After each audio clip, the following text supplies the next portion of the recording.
sont marrants. Cette année, c'est difficile de deviner dès la rentrée lequel se fera arrêter pour les scouts qui leur a piqué, lequel sera incarcéré pour avoir trop dit. Et moi en bon prof, je suis préparé.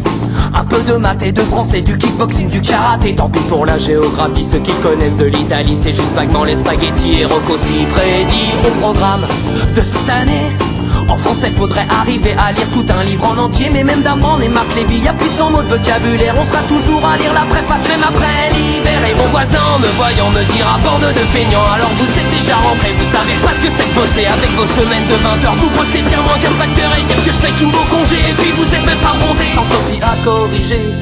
2-3 Prozac, 8 cafés, mais je l'entends quand même dire d'en bas. Je compte même pas la sécurité de l'emploi. Tu aux lunettes, c'est mon surdoué. Il sait écrire son nom sans faute, il sait compter. Waouh, bah c'est pas mal pour un troisième, il faut savoir s'en contenter. C'est clair qu'un intello pareil, il va se faire racketter. 35 élèves, cette année, je leur ai demandé ce qu'ils voulaient faire comme métier. J'ai dit Zidane, 15 Amel, Bête et 9 Booba. Un original qui veut faire vigiler avocat. Il a dû voir chez Courbet que c'était pas mal d'être avocat si jamais t'allais en prison. Ils croient qu'ils auront leur brevet en regardant l'île de la tentation. Merci pour tout ce que fait pour eux la télévision. Et mon voisin le même qui hier me dira bande de fonctionnaires, alors vous êtes déjà rentrés, vous savez pas ce que c'est bosser avec vos semaines de 20 heures. Vous bossez moins qu'un contrôleur et dire que je paye pour mon gamin. Il a redoublé son CE1, vite les bulletins à remplir. 2-3 Prozac et 8 Kir, mais je l'entends quand même dire d'en bas. Je compte même pas la sécurité de l'emploi. Les directives du ministère nous imposent faire des réunions plus régulières.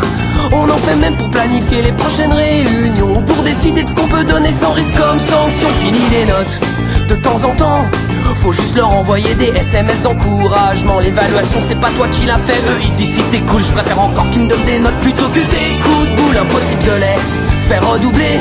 Les pauvres chéris faut surtout pas les perturber. Les programmes faut les simplifier, y'a trop de leçons ça les assomme. Ils ont même proposé de donner le bac avec la prochaine PlayStation. Et mon voisin vous le connaissez me dira bande de surpayés, vous foutez rien de la journée, vous devez pas être fatigué avec vos semaines de 20 heures. Vous bossez bien moins qu'un chômeur et puis pas de chef et pas de rendement. C'est pas pour ce que vous faites vraiment. Les parents à rencontrer, 2-3 Prozac, 8 grands marniers. Et vu leur investissement, l'année prochaine ira pas en s'arrangeant. Faudrait peut-être songer à les adopter, venir les lever le matin, le soir les coucher, et peut-être dormir à leur place pour qu'ils restent éveillés en classe. La prof de gym n'est pas venue, s'est fait agresser dans la rue, mais bon il avait averti, ils veulent pas le sport avant midi, ils peuvent genre pas fumer en classe. Et ça déjà c'est dégueulasse, entre chaque tour une bière, un joint, c'est quand même pas des gros besoins. Cette fois-ci c'est décidé, mes gosses iront dans le privé. J'ai beau regarder à 2 fois, je la vois pas tant que ça.